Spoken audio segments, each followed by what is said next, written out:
Salam saudara terkasih dalam Kristus Yesus, kita jumpa hari ini pada renungan harian Embun Pagi.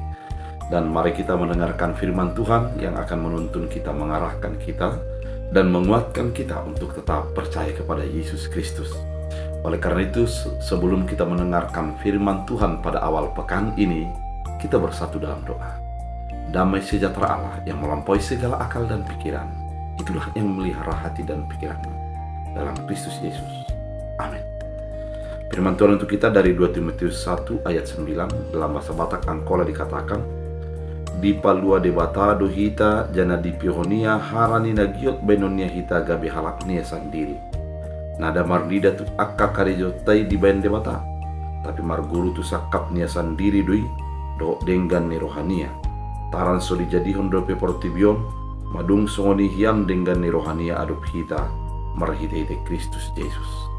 Dalam bahasa Indonesia, dialah yang menyelamatkan kita dan memanggil kita dengan panggilan kudus, bukan berdasarkan perbuatan kita, melainkan berdasarkan maksud dan kasih karunia-Nya sendiri, yang telah dikaruniakan kepada kita dalam Kristus Yesus sebelum permulaan zaman. Demikian firman Tuhan.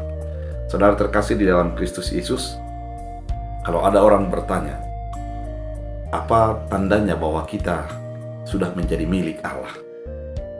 Atau ada orang mengatakan, bagaimanakah persyaratan sehingga kita disebut dengan anak-anak Allah?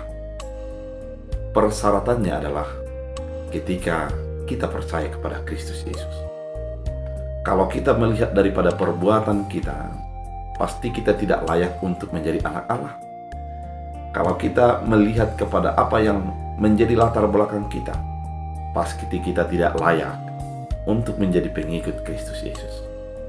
Karena memang kehidupan kita adalah penuh noda, penuh dosa, penuh pelanggaran, dan banyak hal-hal yang menyakiti hati Allah dalam segala sikap, pikiran, dan perbuatan kita.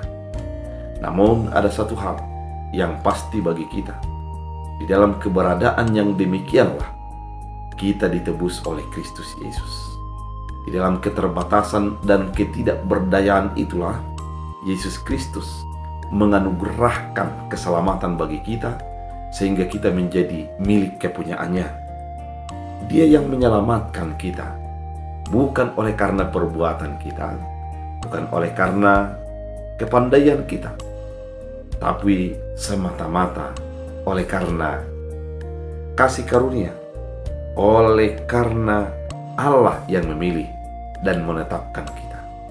Dia yang menguduskan kita sehingga kita menjadi layak di hadapan Allah. Saudara terkasih, kalau hal demikian yang terjadi, berarti ada beberapa hal yang harus kita lihat dalam diri kita.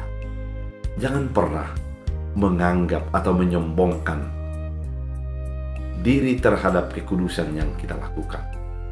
Namun, biarlah kita menjadi memuliakan Allah dengan perbuatan baik yang sudah kita lakukan. Kemudian, jangan menjadi orang yang menganggap perbuatan baiknya adalah sesuatu yang bisa mendekatkan kepada Allah. Allah itu penuh dengan berkat dan kasih karunia. Allah itu penuh dengan perbuatan baik. Dia tidak bisa disogok dengan perbuatan baik.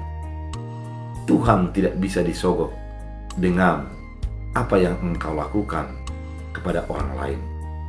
Namun Allah itu melakukan keputusan semata-mata oleh karena kebaikannya.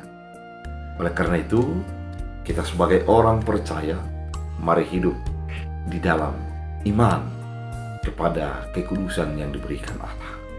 Mari hidup mempercayai bahwa apa yang dilakukannya itulah yang terbaik bagi hidup kita.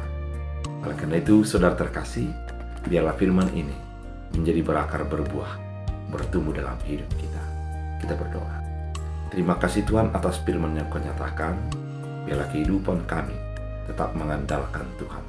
Biarlah kami menyadari bahwa keselamatan itu adalah anugerah, kekudusan yang Tuhan berikan, bukan oleh karena perbuatan kami, namun semata-mata oleh karena Allah. Karena firman ini menjadi berakar, berbuah, bertumbuh bagi hidup kami. Dalam Kristus Yesus Amin. Tuhan Yesus memberkati.